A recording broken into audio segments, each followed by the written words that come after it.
Lliris. El primer lliri del corral va néixer un dilluns qualsevol d'un hivern lent, sense polèmica, discretament. Va ser important tan sols per voler créixer i per la voluntat de ser present. El segon lliri ja duia el teu nom. Desafiava un hivern inclement i era important tant pel quan com pel com. Després vingueren lliris a Balcana.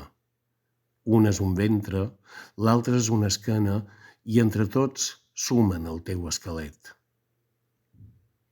Miro el corral, aquest espai estret, i com més blanca es desplega la flor, més absurda es torna la meva por.